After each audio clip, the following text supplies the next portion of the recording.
Well, good evening, ladies and gentlemen, and welcome to another exciting Vobes show. It's the 29th of March 2020. I'm Richard Vobes, and you're not. But what you are the wonderful Vobe viewers in the Vobosphere. So welcome to the show. It's a Sunday evening, and well, we've been doing this show now daily all week, and well done and thank you for coming back and watching the show. May I say that first of all. The question I want to ask is, a week in lockdown, are you overindulging to get yourself through this? Are you eating more chocolate, drinking more fizzy drinks, gobbling up cake, taking in the wine and the booze? Or are you on a strict diet and looking after yourself? Be interested to know how the lockdown is affecting you on the food intake point of view in today's show. But before we get to all of that and your calls, don't forget you can call in on the Vobes at 0793 4746 790. You'll be able to do that in a moment.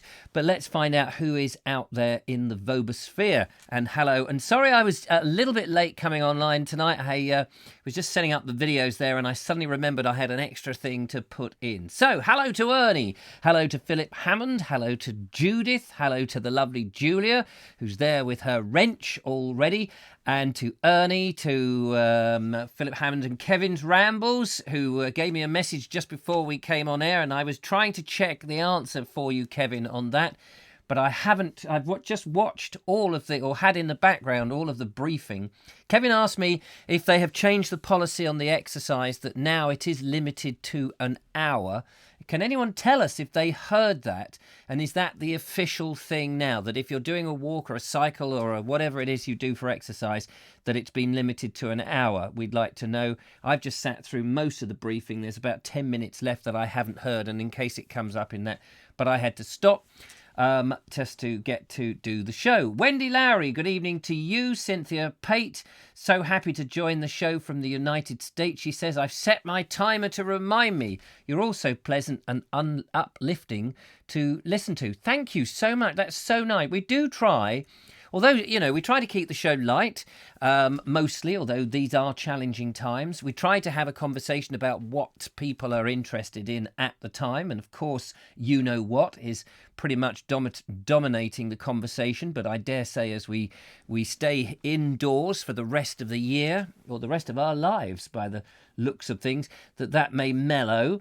Philip Hammond says, good evening. Who else we got there? Mr. Connell. Hello, Mr. Connell from Manchester. Am I the most northerly fan? Well, we do have the lovely Cheryl Craggs, who I think is up in Northumberland, in Ashington. And very close in line with that is Robert Croser. So not quite north enough, actually, but very close, very close. Ed Loud, hello to you. We've got Andy Frierson and Osborne, Ron Langley, hello there. Graham Whittington. Graham, I was looking for the WeTransfer that you sent. Julia alerted me that you'd sent the drone footage to me. I can't find it. Do please send it again. I'd love to play that in.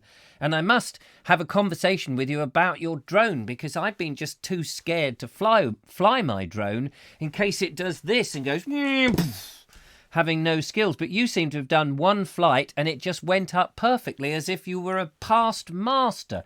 How is it that possible? Maybe you've flown other drones or something like that. Andy Kendrick says, hello, hope you're all keeping well and safe so far. Barry Stevens is there. Ian Beddoes, hello Ian. If you don't know, the Veg Grower podcast was doing a live show on Facebook earlier this evening. Seemed to go very, very well. I'm pleased to see it. Ian Beddoes rang in and I listened to his dulcet tones, which was lovely to hear. And I had a video played in Richard's show, which was very nice to see. Andy Stacey, hello to you. Lovely to see you out there. Steve Cumberland, Les Jarvis, Michael Angel, Nigel Sadler, Ray Ballinger, Mike Stevens, and many, many more. Andrew Norris, Naomi Earl, hello to you, Naomi. Robert Brailsford, lots and lots of people. Barry Stevens, I've said. Nigel says, nobody bought the Mother's Day flowers. They had to be given away. I wonder if that will be the case with Easter eggs. What do you mean nobody bought the Mother's Day? Were you offering to sell some Mother's Day flowers? Were you what did you do? Put them online or something and nobody turned up for them? That's a shame. That's a shame. I suggest with the Easter eggs that you eat them, basically. Mike Dixon says, hello, been enjoying a concert by Aurora from Norway on Facebook Live. 10,000 people watch it. Oh, that's where my audience is. That's where they are. They're not over here, the 10,000. They're all over listening to the Aurora. I thought the Aurora was the thing up north where you get the northern lights. Isn't that the Aurora? And anyway, what do I know? Steve Cumberland says, hey, dude. Hey, dude. Our day's out. Good evening to you. Our day's out. Hope you're having some days in at the moment, which is a bit of an irony, isn't it? We who make videos on things where you go out are now having to make videos on where we don't go out, which is a shame because we've had all of winter to do that kind of stuff. The Veg Grower podcast says hello to you, and Kevin's Ramble says Richard's phone's gone off, so that could mean I'm about to be blocked. Oh yes, is that let's have a look. Who's that then calling up trouble? It's probably Kevin. We'll block him. Kevin's Rambles has just told me there's 51 people. 52 actually. It's just gone up. So there we are. Mike Stevens says Borealis, dude. I'm not sure what you mean by that. Is the Borealis? Is that the thing up north? The Northern Lights. I'm fueled by coffee this evening to keep me going. Some good news to pass on. Those of you who watch Floating Our Boat, a YouTube channel based on a canal boat floating around on the British waterways and run by the lovely Fran and Rich. Rich, as you may remember, we were told on the show, is suffering from the you-know-what, the dreaded, and I'm not mentioning the name, but you know what we're talking about, the Big Nasty. And the Big Nasty got him. But he's on the mend, and he's very much on the mend. Apparently, I watched a video which they have released where he was saying how awful it was, and at one point nearly had to ring for an ambulance, but didn't, and he is on the mend. Now, if you're watching Fran and Rich, I'll try not to do anything that makes you laugh, because I know that if you laugh, then you'll have a fit of coughing, and we don't want that. But he is. This is great news. So well done to you, and it gives us all hope as well, because if we get it, we may all go through the same process, and hopefully that we don't end up on a ventilator, of course, and anybody who does, we wish them well naturally. But Richard was saying that just walking down the towpath to the bridge and back, which I guess was something like 100 yards, was enough to cause him hard breathing and get him puffed out. But fantastic that you're on the mend, and we're really pleased about that. And remarkably, Fran seems to be perfectly healthy, and we hope that she doesn't get it. But if she does, let's hope that by then that Richard is well enough to look after Fran. So that's great news. Well done. Really pleased. Really pleased. So Mr. Philip Hammond and lovely Mary, they did a very nice thing. They sent into the show to me, to Julia, care of me, get it right, old Vobie. They sent to the lovely Julia a wonderful parcel, and it's been sitting in the studio here for some time, and I've been wondering what to do with it and how to get it over to the lovely Julia. I did think, well, I could obviously, take it down to the post office and get in the queue close up to other people there, complete strangers who I've no history of, bunch up there and get a stamp and put it in, try and squeeze it in the post box and then let the postman take it and all that. I did think of that, and then I thought, well, actually, I know that Julia was running out of nappies. Not Julia herself, you understand. She is a little older than nappy age. And so I said to her, look, she was struggling to get hold of them. And it was a bit of a worry. And I said, well, look, I've got to go shopping today, and I'll have a look in Morrison's and see if they've got any, because there's no point her coming out on a shop run, going round lots of shops, risking life and limb, going into lots of shops if the nappies for her baby they haven't got, because you can imagine that's a bit of a mean thing. So I said, what size do you want? And she said, well, I need size 4 for little Jojo. So I went into Morrison's, did my shopping, had a look, and they did have a packet of size 4. So I said, look, I will drop them round to you, but I won't come in, obviously. I said, but we can meet in the garden, because I'll also bring round this package. So that's what I did. This was so I justified delivering the package on the back of taking nappies, so a mercy mission around. So we went in the back garden. Julia set up 2 chairs. It was bloody cold, so I didn't stay terribly long. She set up 2 chairs about 10 feet apart. And it was just lovely to say hello and spend 20 minutes there, proper distance, and be able to give her the package. And it's a weird situation because obviously I've not seen anybody close up like that other than people passing my door for a week. And the last time I saw Julia was on Monday when I dropped her home after our aborted trip to Hampshire. So dropped her home anyway. And so it was like doing this sort of weird shuffle. We're all used to it now with strangers, but even with a friend, and you think, well, you look okay and you don't look like you got anything. But we respected the distance, definitely.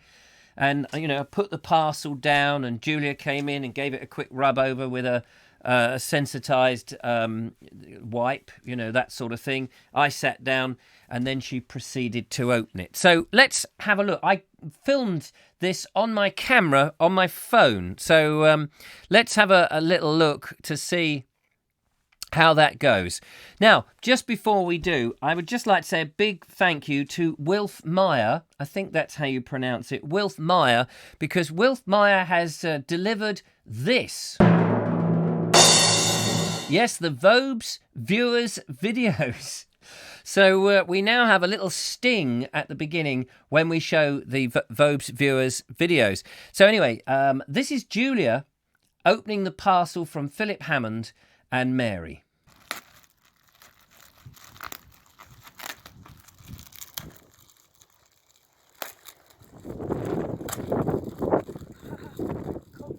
And it's very cold today.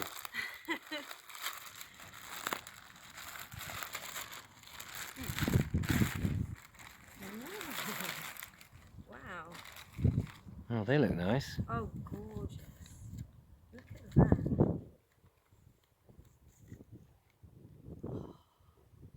How lovely.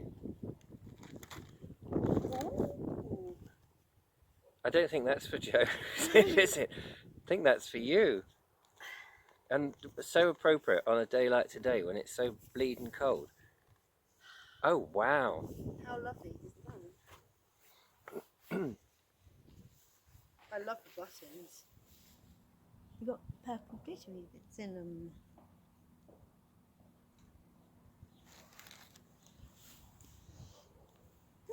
Ta-da!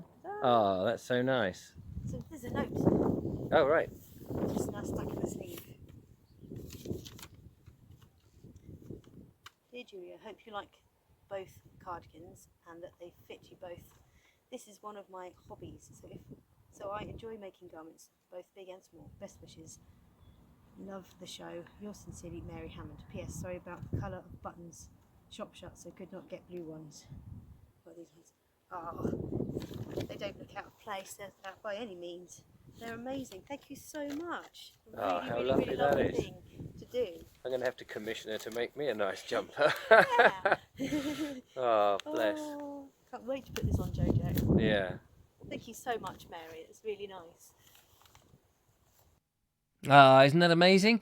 Thank you so much, Philip and Mary. That's so kind. And it was fantastic. I know it's taken me a while to get over to Julia. I didn't rush over immediately because of obviously reasons, but it was great to be able to combine that with a mercy mission. And of course, seeing Julia put it on immediately when it was freezing cold outside and knowing that it was nice and warm, that was so nice. So she's absolutely thrilled. Of course, I did think that I'd have to commission Mary to, I don't know how much she charges for her jumpers. But do let me know. I might have to commission Mary to make me a Vobes jumper for the Vobes show on these cold March nights. Not that it's going to be March for much longer, and we'll soon be able to change the calendar in the background. But there we go. Now, don't forget, you can call in on the show. And the number to... Let me get rid of that. The number to call... Oh, hang on. What's the matter? Turn the camera off here. The number to call is 0793 4746 790. You're very welcome. Mike had... I just read there Mike saying that his sister-in-law who lives in Lincolnshire, has got the dreaded virus, but after 5 bad days, she's now thankfully feeling better. And that's the news that we want, isn't it? We want to find out, really, that people that go through the mill, that they're getting better, and that it's, you know, just tell us how it was. Love to know how it was.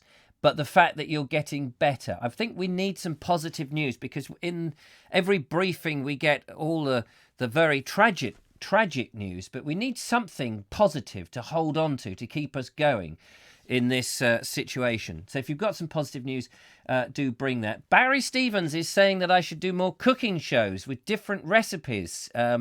He likes the cooking shows because he's a chef, and that may be on the cards. We may have to get the cooking outfit here and do something live. We should do at least one live show a week, should we not?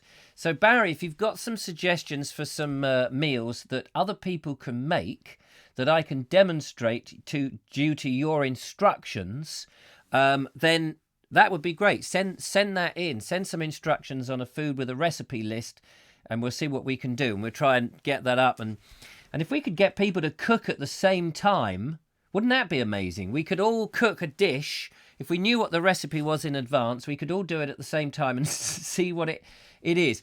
It needs to be something that just involves a grill. Not a grill, a hob. Either an induction hob or a gas hob. I've got either. But an induction hob, I guess, is best, because my induction hob is it called an induction hob, or is it an immersion hub? I forget now. So that's good. Thanks, Kevin, saying he really liked the walk through the rake hanger, which went up the other day, Richard and Julia, and seeing the ghostly looking trees. Yes, we did. There was lots of ghostly looking trees. So that was marvellous. So yes, overeating. That's what I want to find out. Are you overeating? Are you overindulging? What are you doing to get through the day? And do you think that you're putting on any weight sitting around? Are you doing enough exercise? Or, you know, is the boredom factor of sitting there, are you just rushing out and getting, well, not rushing out, but are you going to the treat cupboard and getting too many treats? Do let me know if that's what's happening. Or how do you combat the potential going to the treat cupboard and having another bonbon or another nice biscuit or another drink of red wine? Tell me how you combat that. Be interested to know. That will be fascinating. Lots of people interested in the cardigan. It looks absolutely fantastic. Barry says he'd be more than happy to do that, which is great. He'll get his thinking cap on. Good man. Something that obviously, you know, doesn't involve too long to cook. Something that's interesting and fun, and perhaps not what a lot of people on their own would think of doing, but we could all do it together, you know, like flipping, I don't know, make it. Well, you're the chef. I'm gonna tell you what to do. Kevin says, what about beans on toast? Well, of course, that's probably Kevin's level, to be honest with you. Deep fried jumpers. No, we don't want deep fried jumpers. Nice cardigan, says Barry. Cynthia Pate says, what a lovely gift from the heart and the hands. It's lovely when things are handmade, aren't they? It just makes all the difference. In this commercial world, now that we can't go shopping quite so easily in the same way, maybe this is a brilliant way to keep in touch, that people can use their hands, package whatever it is up, and send it off. I think it's a much nicer way. It's getting back to the old traditions, which would be lovely to see. Ian Beddoes says Trish's son has got it. Not a cardigan, I don't think he means. They need to call an ambulance out. Oh, they needed to call an ambulance out Friday. They gave him antibiotics and said he'd be better off at home. Thankfully, when we spoke today, he was feeling a bit better. And let's hope that that is more or less the case for pretty much everyone. Shove some antibiotics down you, and a day or so later, you do feel much better. That's the good news that we want. Thanks, Ian. Andrew Norris out there. Hello to you, Andrew. Got a video from Andrew, the Andrew Norris moment, coming up very shortly. He says you should do some more wartime recipes when food will become harder to get. And yes, hang on one second. I'm just going to reach over to the never-ending bookshelf of the Vobes. And we do have here Eating for Victory. How would you survive on wartime rations? It says on the back here. Well, let's have a look and see what, at random, How about potato and cheese flan? Yeah, what you need for a potato and cheese flan is glasses that can see the small print. Sign that I'm getting younger. You need cooked cubed potatoes, grated cheese, grated celery, grated onion and salt, some flour, milk and breadcrumbs. That sounds a good idea, actually. Potato and cheese flan. So there we are. So yes, I may bring out the wartime thing. It's crazy to think that's 80 years ago. You know, one person's lifetime, the average lifetime, I guess. 80 years ago, people were doing that. We were at war 80 years ago with a foe that was trying to attack us. We were all in the front line, and here we are once again, the Battle of Britain, going on in our own homes. Except we can't pull together. That is the. I mean, we're pulling together, but we're having to pull together separately. Which is a very strange thing. You know, just the time when you want to go out and hug someone, you're looking at them thinking, I'm not going near you. You might have the dreaded. Jeff Kellison says, I drove a 75 long vehicle in New York this morning. I am stress eating like there is no tomorrow. What would be a stress eating food? What do you eat when you're stressed, Jeff? I'd be interested to know that. Veg Grower Podcast, Richard Suggett says, my weight's dropping like a stone. Definitely not overeating, but because I'm at home and I'm not being tempted to the treats as much as when I'm at work. Well, actually, it's interesting because I used to eat a bar of chocolate when I was regularly doing my extra work on the bill and things like that. And I would fill up the car with petrol and then buy myself a chocolate bar. And I did that so regularly, I knew I was putting on weight. And then I decided, you know, I'm not going to eat these things. And since then, I don't know how long ago that was, 15 years ago, something like that. I rarely eat biscuits. I do occasionally buy a packet of biscuits, and I very occasionally buy some chocolate. This week alone, I've bought 2 large packets of chocolate, and I've gobbled them within 2 days each. So I know that that's not a good sign. So again, I've got to tell myself not eating too much chocolate because I can't actually do the physical getting out and about and walking it off. Lovely Julia says, I've slowly worked through my squirreled hoard of chocolate and now I have a big spot emerging. Oh, no, that's no good. That's a shame. Poor old Julia, big spot. She didn't say where it was, though. That's good. Let's have a look what else we've got here. Morton Norris says, lockdown hasn't been so bad today. Pleased to hear it. I've been befriended by a little blackbird who lands on my balcony. I've called her Enza. Opened the window this morning and influenza. Da-dum-bum. Didn't see that one coming. Very good. Like it. Kevin Ramble says, deep breath, Jeff. Keep calm. Hope you're okay. Ian Beddoe says, has the veg grower run out of wine gums? Yes, we should all rally round to buy Mr. Suggett a never-ending supply of wine gums. They are his favourite little sweet. Robert Balesford says, I'm watching this brilliant show on my smart TV and comments on the laptop. Terrific. Oh, that's a good idea. There you go. I guess if everyone was reading the comments, I wouldn't need to read them, but I need to read them to find out what your reply is. That's the whole nature of the thing. But what a brilliant better. Does it look any better on a smart TV? On my smart TV, it's slightly overexposed, but on my monitor here, it doesn't look so bad. Anne Osborne. How are you, Anne Osborne? I try to knit and stop eating so much. Must start using the exercise bike. Yeah, good idea, Anne. I must do some more exercises inside. Has anybody actually found out whether in the briefing that we are now restricted to an hour? Kevin raised this with me before we started the show, and I would like to find out if that's true.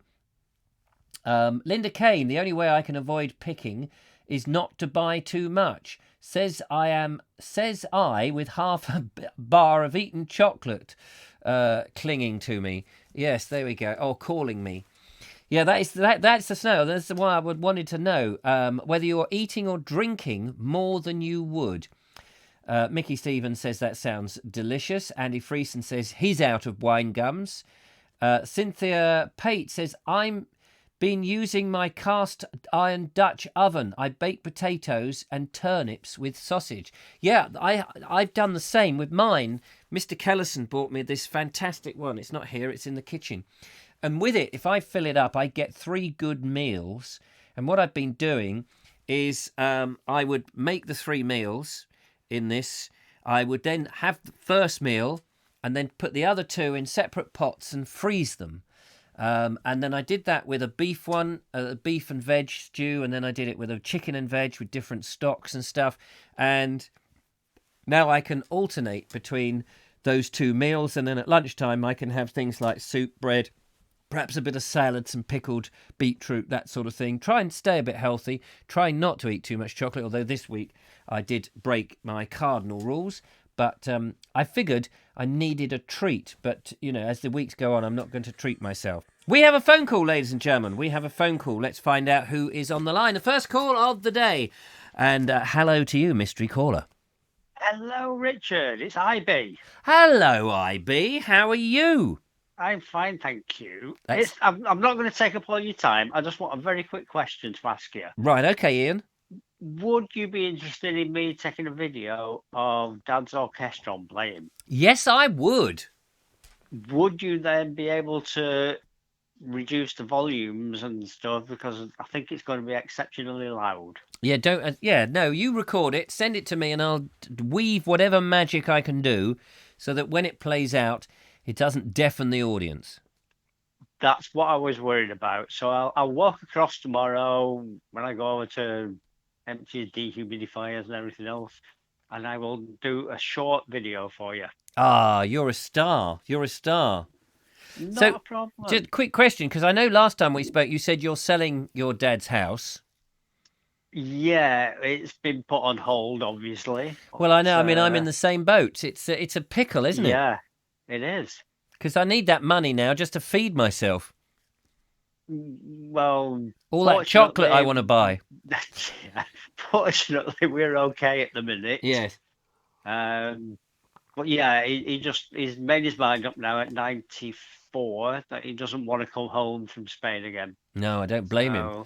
I don't blame him. So he's going to stay there. But this is an issue if anybody else has got property that's in the process of selling or just about to sell. Our property that I share with my sister, that was my dad's before he died, was just about to have the completion. And now if this is going on for 3 to 6 months, that house is empty with nobody in it, not allowed to go there, just to put the heating on and, try and keep the place like yours is across the road. Mine's about 3 miles away.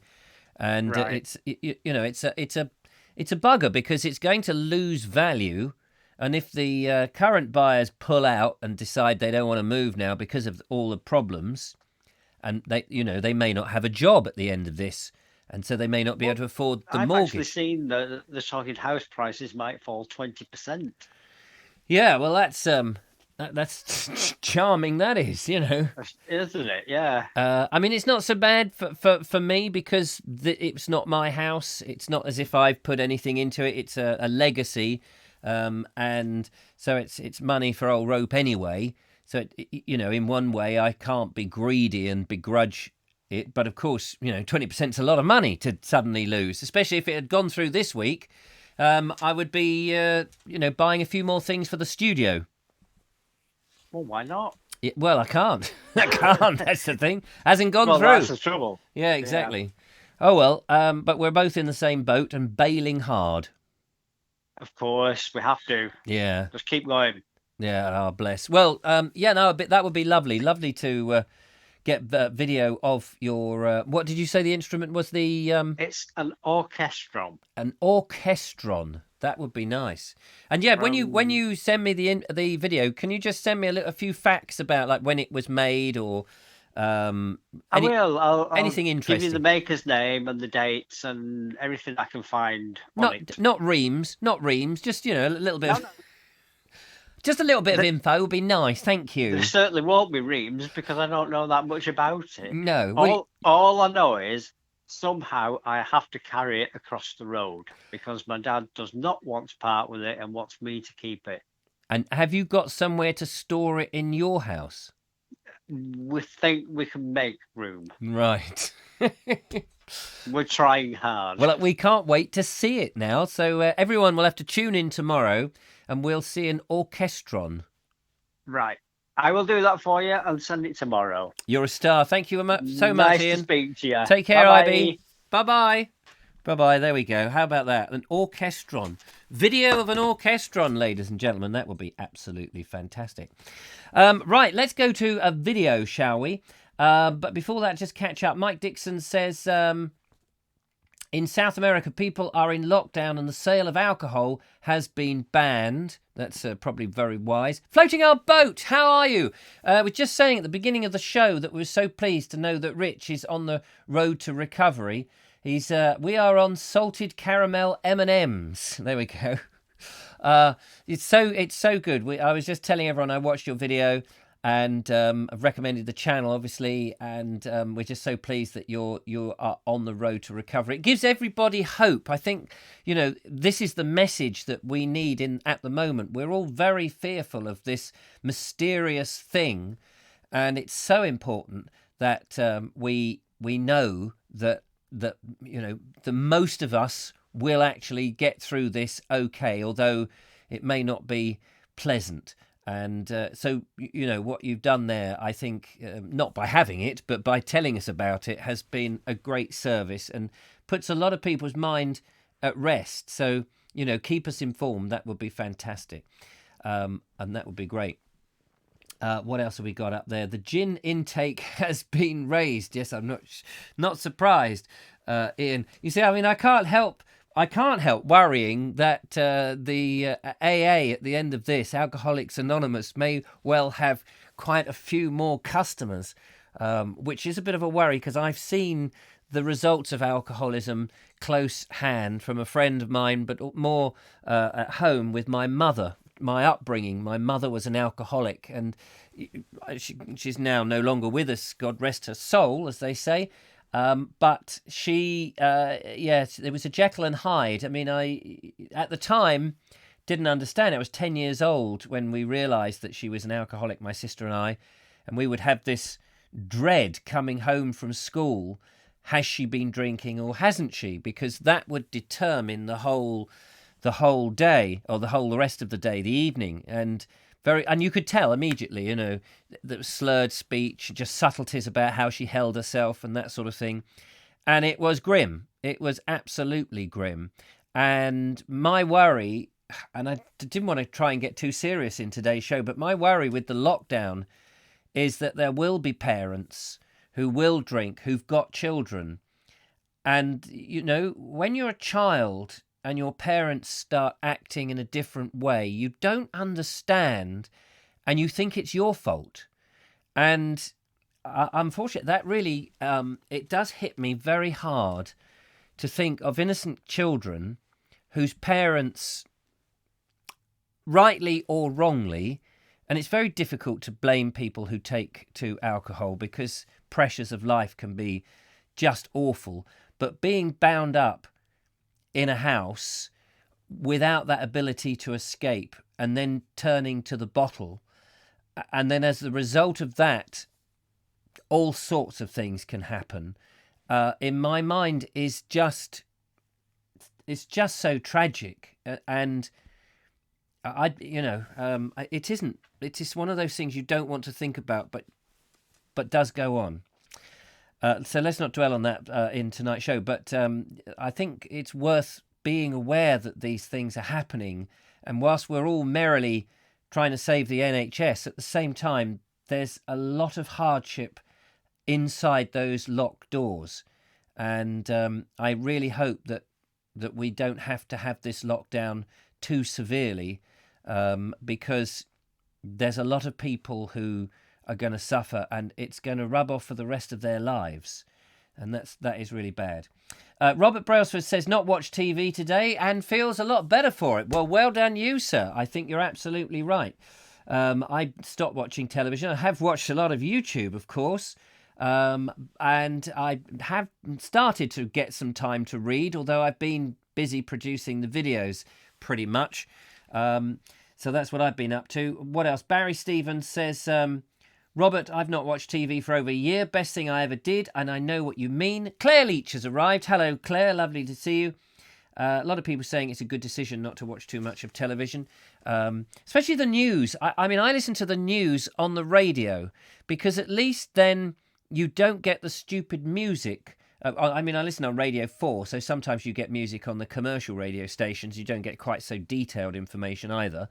But the television, you have the graphics that are incredibly powerful and putting the fear of God into you.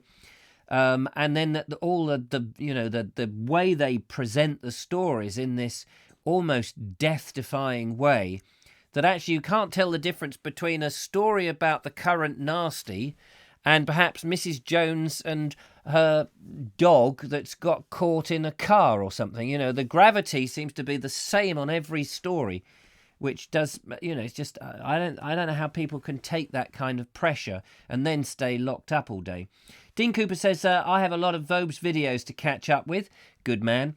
Michael Angel says they tried to ban the sale of alcohol in France due to domestic violence, but the French protest? I'm not surprised. Oh la la! I must have my nice glass of wine. Hey, you stupid...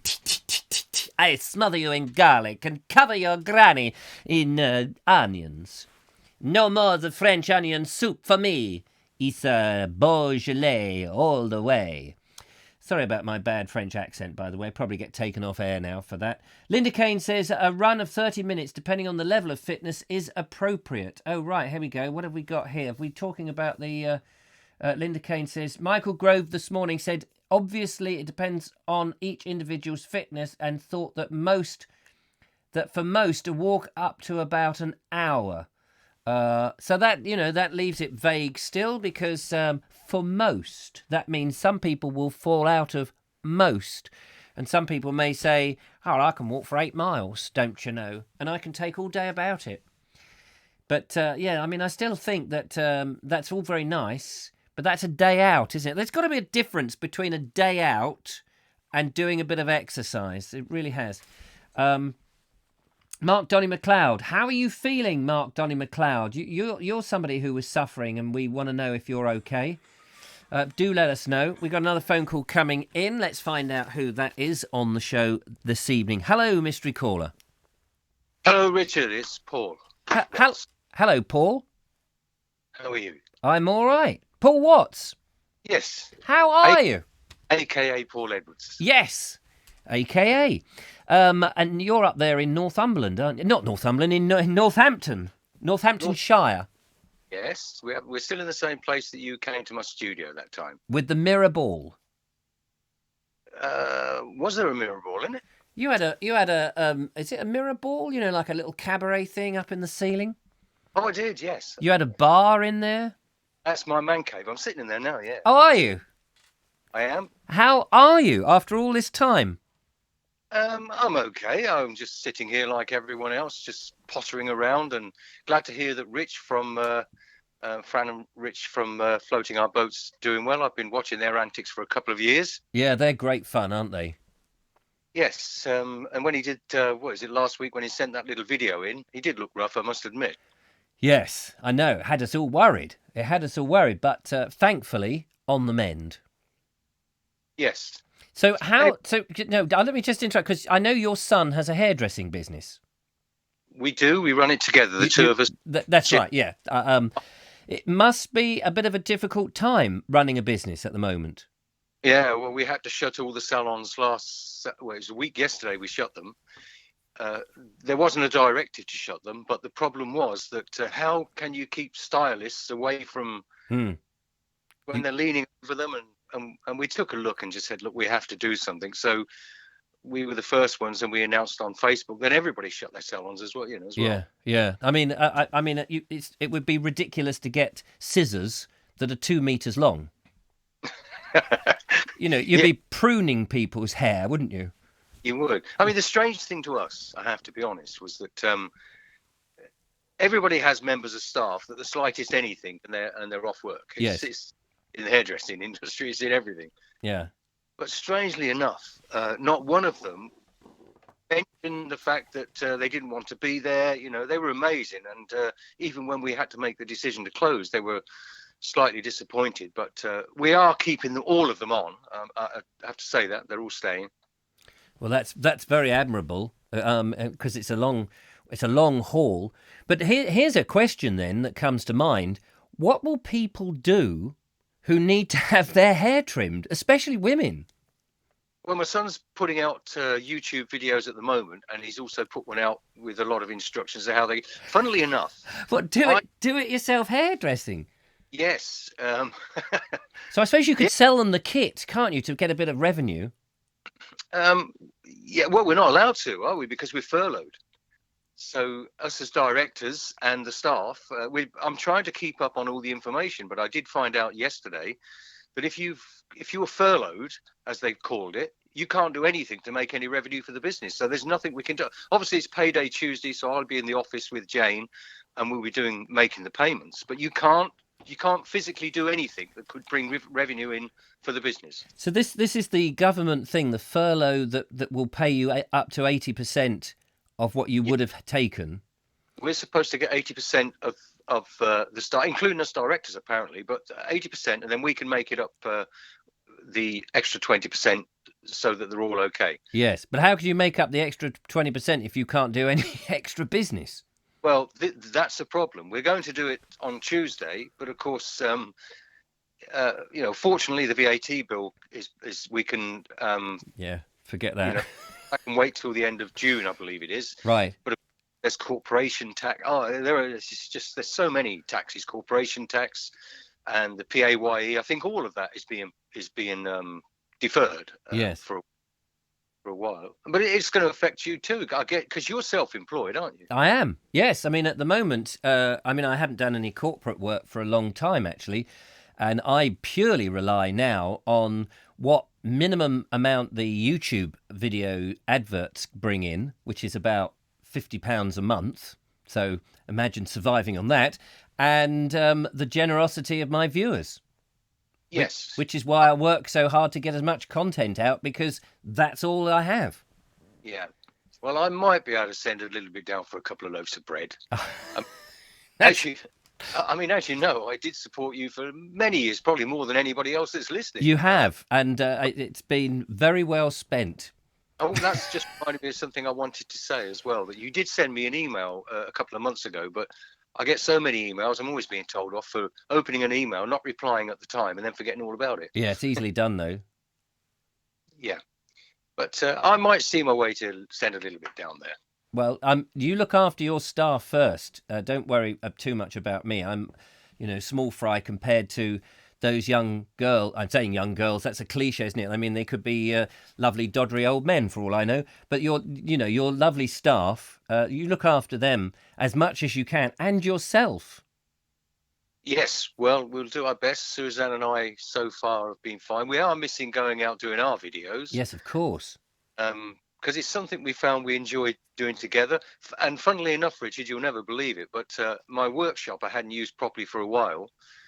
And I'd been watching some other videos and some of these restorations. And I had this old Corgi Land Rover from 1967. Oh. And I decided to film it and to do a restoration on it on another YouTube channel, just Paul's Workshop. And I couldn't believe how long it actually physically took, because moving lights, moving the cameras, doing the actual work on it and making sure it was, I did enjoy it. And sadly enough, I've ordered a little Bedford TK7 tractor unit, I think it is, from eBay, that's coming on Tuesday, and I can't wait now just to get back in the workshop and start tinkering about with it, stripping the paint off of it and restore it. So. I think that's the key thing, isn't it? With all of this, you need to have something to focus on, because you will go up the wall and you will start to pick up the alcohol more often, or stuff food into your mouth, or just end up sitting on the sofa. And I think that's a brilliant thing to do, Paul. Yeah.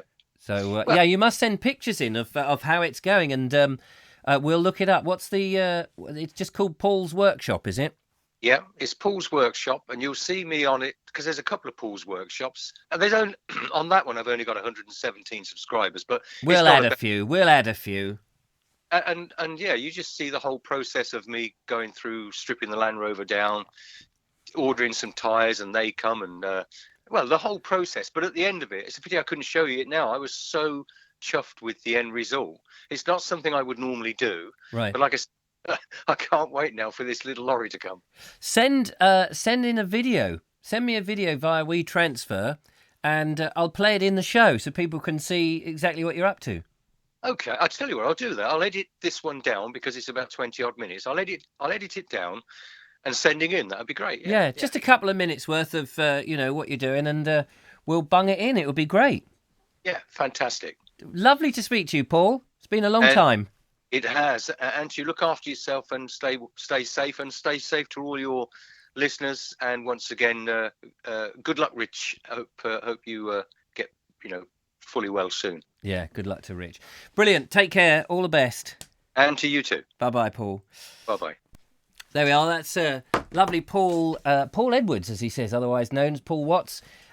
He's been a long time supporter of the show, and he used to do a podcast. I don't actually know if he still does his podcast. He's doing all his tinkering now, but he's going to send in a video, so that is absolutely fantastic. Talking of videos, it is time to have another look at some videos. We've got some interesting ones in here, and we've barely got started.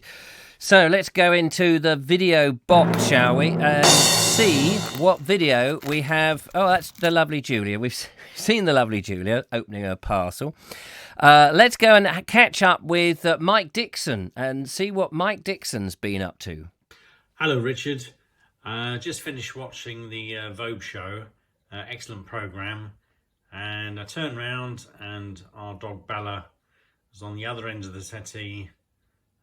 Literally asleep, I think, but she looked very cute, so I thought I'd just share a short video of her with you and everybody on your program. Just with all these troubled times with the virus, she's very cute, I must say. And yeah, she's got sweet dreams and no worries in the world. Anyway, I thought I'd just share that with you and your viewers.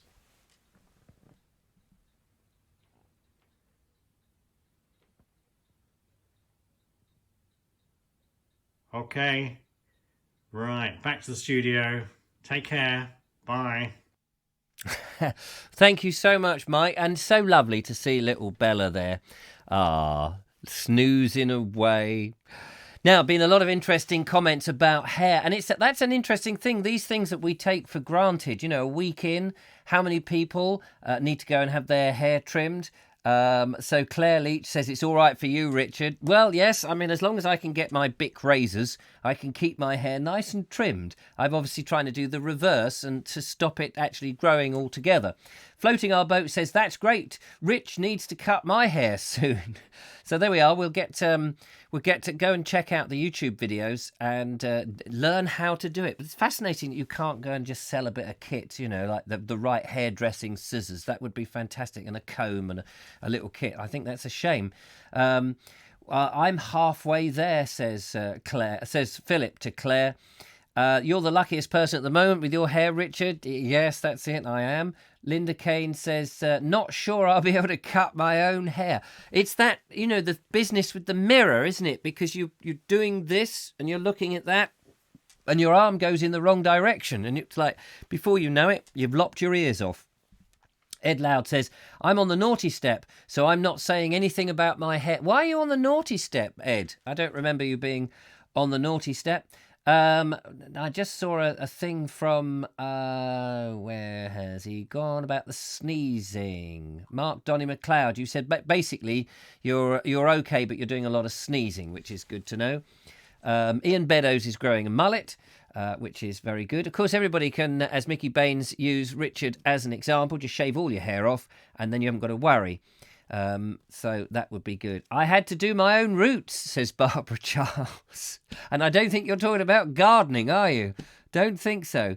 Nigel Sadler says, cute dog. Let's have more cute videos. Maybe we'll do a pet day. We'll do a pet day where people video their pets and show them in. And, of course, that's another place, these pet pedicure places where you used to be able to take the dog in and have all that. It's very difficult to know how it's going to work. Philip Hammond says, our hair will look like we've gone back to the 70s at the end of this. That's very true. Yes, it's like we've gone through a time warp. Not that I would like to live through the 70s again myself. Andrew Kendrick says, Bedford TK used to be a driver's mate in one of those. Not sure what that means.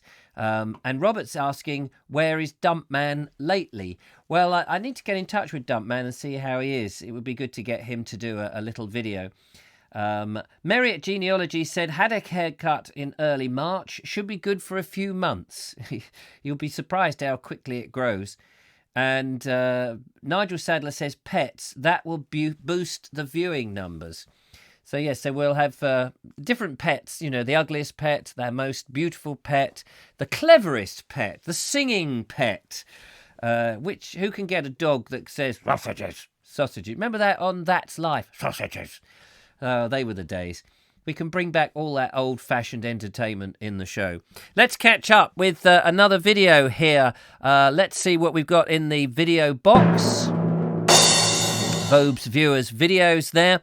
I think it's time for the Andrew Norris moment, don't you? I think it's time for the Andrew Norris moment, ladies and gentlemen. Hello, Vobesters. Last night on Richard's show, he asked for people to send in contributions of unusual things that they might have on their shelves at home. Some of you might remember this short clip from the last Bold Explorer walk from the video that Richard put out. But I do need to come back to England, let's say southern England, to the chalk downland, though there's precious little chalk here at the moment. No, but even so, the Wilden clay. Yes, I need to come back occasionally. Right, just to feel connected. Well, and also when I was a painter in England, all my inspiration came from the southern downs, right. The downlands and the Weald. Yes. So, do you take with you a little bit of England? I have a few pieces of chalk and a few pieces of flint, and I have a piece of flint which is almost in the shape of Great Britain. Oh, do you? Yes, yeah. That by design or just? I saw it. It reminded me of the shape of the country. Oh, amazing! I thought, yes, I'll take it. Well, here, ladies and gentlemen, is my map of Great Britain from English flint.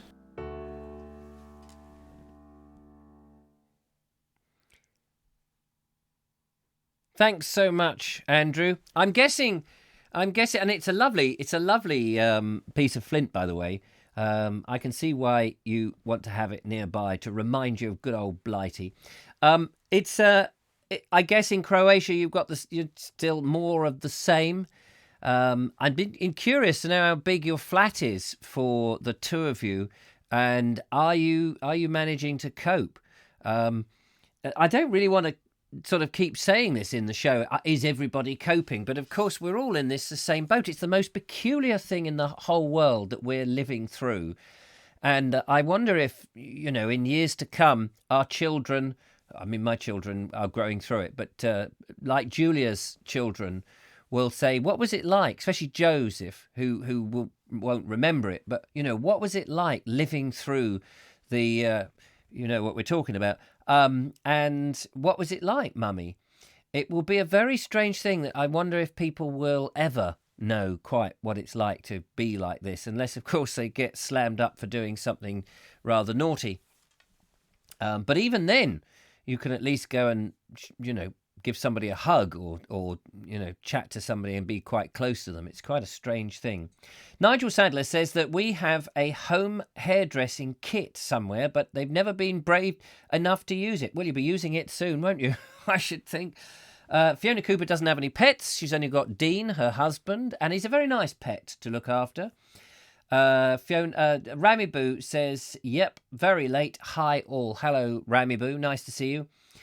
Claire Leach is in love with Dumpman because his voice is so soothing. It is. I'd love to get him on the show. Andy Frierson says, trying to get clippers but can't get them anywhere, all sold out. Yeah, I'd be interesting, actually. Tomorrow's show, we should do a show about what can't you get, what has now been the new panic buy as people start to realise they've got enough toilet roll, they've got enough pasta, and they're not too worried about the food, what is the next items that you're all trying to get that you've suddenly realised that actually in a long-term lockdown situation you can't get and everybody wants? Maybe we'll talk about that tomorrow. Come up with your thoughts. That would be fantastic. Mike Dixon says, this evening we gave Bella a haircut, but she wasn't sure what was happening. We saved 25 quid. Like, just goes to show how much money is being spent on our pets then. That you have just saved. That 25 quid can, of course, be a sort of thing that you could, he says, rapidly trying to get up to the make a donation to the Vobes show. Cheeky little man, aren't I? Cheeky little man. Don't forget you can donate. As you heard me say, this is the only way I'm earning my living now, and there's no way that I can go back to making corporate videos for clients. So I'm not sure whether I qualify for the government self-employment thing as yet. We've not yet seen it come out, and it won't come out till blooming June or some such time. But if you want to, you can go to PayPal and PayPal me at Richard Vobes, and that's all good. We've still got time to briefly call in the show. I've got one more video which we will be playing in a second. Have I missed the Norris moment, says Mark Donny McLeod. Did you have a fit of sneezing? Yes, you did, I'm afraid. Nigel Sadler says, I was walking during the hail today. Oh, yes, we had hail down here. We had hail of a lot of it. Loved the sound of walking on ice. Quite wintry. Yes, and here we are in the spring. So it shouldn't be wintry. Kevin's Ramble says, Ramiboo in the bottom right-hand corner. Click on the middle small box if that makes sense. Didn't make any sense to me. Fiona says, we need toilet rolls very soon. Yes, I imagine all those people who've been stocking up will slowly run out and then maybe start panic buying again. Paul Smith said, went out for a run today, not so many cars on the road. Reminded me of what it was like in the 1960s. Yeah, I guess that's true. How lovely is that? Peter May says, it feels like when you're waiting around all bloody day to get on a flight which never comes, or you're waiting for some white goods, or you're waiting for the, an engineer to come and fix the plumbing or whatever it is, and you're hanging about waiting. I know exactly what you mean. It's exactly that sort of thing. Can't get red wine, says Ian Beddoes. Oh dear, great description, Peter. Absolutely. And our Sainsbury's was fully stocked today. We've got food. I'm pleased. But is it vegan food? Not vegan food. What is the food that you have? Anti-establishment? What was you have to have some allergen thing, isn't it? I can't remember. It's not vegan. What is the thing? Anti-edible. I can't remember what it was. You have some weird everything. Gluten-free. I got it there before you told me, actually. Gluten-free. Yes, that's what. Yeah. So did they have plenty of gluten-free, or perhaps all these health kick things go out the window when we're in a crisis? You know, all these sort of everyday little first world problems that we worry about. Perhaps they've all gone out the window. Now we have a bit of a reality check. Maybe. Who knows? Mark Donny McLeod says, just in time. That's timing. Oh, well done. And Ian Beddoes says, we've noticed far more people out walking. Oh, have you? That's up in the Midlands, you see. News travels slowly to get up into the Midlands. So that's good. You got there. Yes, thank you, Nigel. I got there in the end. Food-free food. Yes, nice bit of fresh air food. Gluten-free. There we are. Audrey's caught up. Let's have a go at our last video. Shall we? And this is another song by Wesley Morgan, and this is about daffodils, ladies and gentlemen. Daffodil. That's not. That's. Wait. Hang on. How do I turn you off? Sorry. I need to. Hang on. Wait. You'd think I'd know how to operate this gear, wouldn't you? You would think that. I have to remember to turn them off afterwards, otherwise when I go back in, oh, you don't want to know. So the last video of the day on the Vobes viewers' videos is Wesley Morgan with a song that he's written today. He was inspired by daffodils. The daffodils will bloom again, and I will see you soon, my friend. Someday we will walk afar, together or far apart. I can see you, daffodils.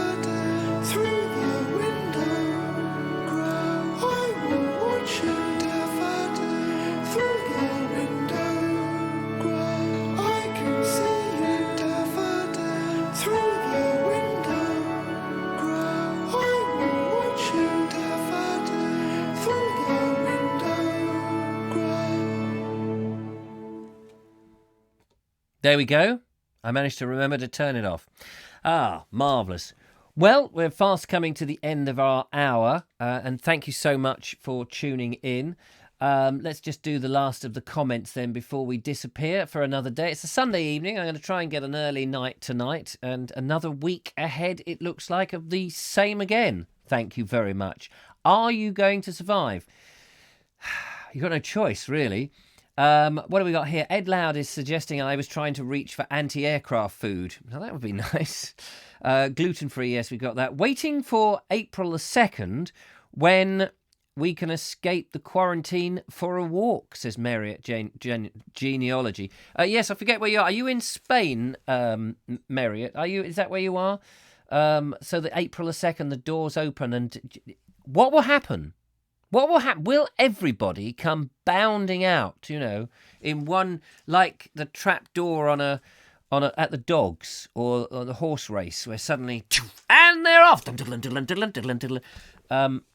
Will it be a bit like that? Presumably you've been out. Have you been allowed out to get food or anything, or have you just not left the flat at all? I'd be interested to know how that's going to work, because will everybody just go out and then get all affected and come back inside again? Nigel says, got to like a nice field of wild daffs. Yes, not that we get much chance at the moment to go to a wild field of daffs, so it's glad that Wesley has brought it to us, which was nice. Andrew Norris says, I agree, Nigel. I have a collection of them in the village, but can't get to see them. Yes, that is the problem. And Finley Allen. Hello, Finley. Which football team do you support, Richard? I don't support any. I have no interest, sadly to say. I have no time, I think it is, really, to be interested in much of the sporting world. I'd love to have a game of football with somebody. I like to participate in these things. I'll pick up a tennis racket and have a bash on it. But I'm not very good at following things. I'm not a sporting person who sits on the thing and follows a football team. So that's been an awkward thing in all my life, because often when I was working with clients and you'd be sitting in the car going to video a client of the client I was with, and you're trying to make conversation, small conversation. And one of the conversations that the young execs that I would be sitting next to in the car in these situations would be going, oh, did you see the game on Saturday? Oh, it's a terrible game. They've only had a bit of a stronger kick on the left side there, and the referee was well out of order, wasn't he? And, of course, I haven't seen the game. I have no idea what he's talking about. I don't know the names of the sporting players that he's mentioning. And I'm trying to wing it and saying, yeah, no, it was a bit awful. And then he'll ask me a specific thing. What do you think about so-and-so? And I think, I have no idea. And then I don't know. For years I thought the Ryder Cup was a horse racing event. Ryder, It turns out that it isn't. I think Ryder Cup is a snooker thing, isn't it? You see, that's the trouble. There's enough other things that interest me. I'm afraid I'm not into sports at all. Andrew Norris says, thanks, Wesley, for an interesting sound. Ron Langley says it will be a gradual release. Will you get little numbers and somebody will blow a whistle and go, all of those and even numbers, you can come out now? Or will it be, number 32, your time is up. Can you please return to your house? Do you remember when people used to go on pedalos, at the beach? Pedalos? Do you remember the pedalos? When I was a kid, there was a thing called pedalos. I don't suppose they have pedalos. We're not allowed on them now because you can't guarantee to be 6 foot from someone. Think of that, bumper cars. That will never be the same, will it? Bumper cars at the fairground would be, with social distancing, social distance cars. They'll be like we'll all be driving social distance cars in the future, won't we? The driverless cars. They'll be social distance cars, little bubbles where you have no control whatsoever, and the computer will avoid altogether. Yeah, pedalos used to go on the pedal. Why was that? Oh yes, because of number 32. Your time is up. Come in, please, 32. They were days that I long for. I long for that sort of old sort of England. That's why I've got my quest for England. That sort of, it was just a day of, it was sort of slightly backward, but a bit innocent. wasn't it? Instead of having things buzzing and alarms going off or an automatic, it returns by auto default. You know, there's a bloke with a megaphone with a curled up bit of cardboard with a makeshift handle going, "Number 76, number 70, you are beyond the realms of possibility. Can you return can you get over by the barrier, please?" They were I long for those days, those old days when, the young people, of course, never lived through those days, so that, of course, they just think it's all nostalgic nonsense. But it was an age of innocence in my mind. Maybe I'm talking absolute rubbish. I usually am. Paul Smith says Spain has added more time to the lockdown now, so another few weeks. Oh, my giddy aunt. They will, they'll lose all that lovely Spanish tan, won't they? They won't be getting, the Spanish tan where the people who lie on the beach and, get all that lovely sunshine on them. Ramy Boo says, happy this is back at noon instead of 1 o'clock for me in Oregon. Oh, yes, because over here we put the clocks forward. I kept saying back because the reason I think that it put me back because the time had moved forward, so I felt like everything had gone. Oh, it doesn't really matter. I'm not making sense to myself, let alone anybody else. Ian Beddoes says, you've got to get a ticket at the counter. Yeah, it's not the same now, is it? Nigel Sadler, 99, your time is up. Number 66, are you in any trouble? Yes, there we go. Good old jokes are the best. Ron Langley says, that's so funny, Richard. Thank you. Thank you very much. Philip Hammond says, worked on the Bognor Pedlos. Ah, yes. What, at Butlins? Down at Butlins. God, I for one Easter season, wanted to be a redcoat at Butlins. I couldn't get to be a redcoat, so they made me a barman. And I tell you, it's the worst job in the world. You'd get 6 o'clock in this enormously long bar that seemed to be about a mile long. And at the other end of the hall, at 6:30, whenever it was they opened the bar in the evening, this was down in Bognor Butlins. And you're standing there, there's an army of you all lined up ready to receive the punters. And they're outside the other end of the hall. It's like 100-foot room. And on the other side, the doors are suddenly unlocked. And it was like a herd of wildebeest charging, rhinos. They would all come right down to the bar. And immediately they're asking for... And these were northerners who had come down to Sussex. And they were asking for... rum and black and all sorts of weird, mild and black or something. Weird combinations that we'd never know. And I was completely novice and had no idea what they were talking. They would ask for these things. I said, 1 moment, please. And they're like hanging over there with £50 notes and £20 notes. And they're all going, oi, I ordered for you. Stop that, love. I'll take you outside, mate. You know what I mean? Any more of that. There's all this rowdy stuff.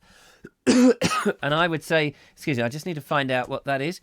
What is in the end, they had a little cocktail bar for kids, which was sort of slushy iced drinks. They put me on that. I was in my element. These little kids would come up and go, excuse me, can I have a McFlurry flip-flop, please? And I would say, yes, of course you can. Do you want a strawberry McFlurry flip-flop, or would you like a raspberry McFlurry flop-flip? Oh, Mum, am I allowed? I loved it. It was such nice pace. They put me on that, and I did that for 2 weeks, and then I realised I never wanted to work at Butlins ever again. Not as a redcoat, not as anything. Put me right off. But I did enjoy doing the McFlurry flip-flops or whatever they were called. So there we go. That's it. That's it, ladies and gentlemen. Thank you so much for joining me tonight. We'll be back again tomorrow night at 8 o'clock. Not GMT. Now we'll be at British summertime. Yes, so that's an hour. Well, in the UK it is still at 8 o'clock. But it's British summertime to everybody else. You'll have to work it out. I can't work it out. You can't expect me to work that out. I'm too dim. I keep turning the camera off, for one thing. Anyway, that's it. Thank you so much for watching. I'll catch up with you tomorrow. Have a good day, whatever you do. There'll be another video in the morning from myself. But that's all for now. Take care. Look after yourself. Bye-bye for now. Bye-bye. Bye-bye.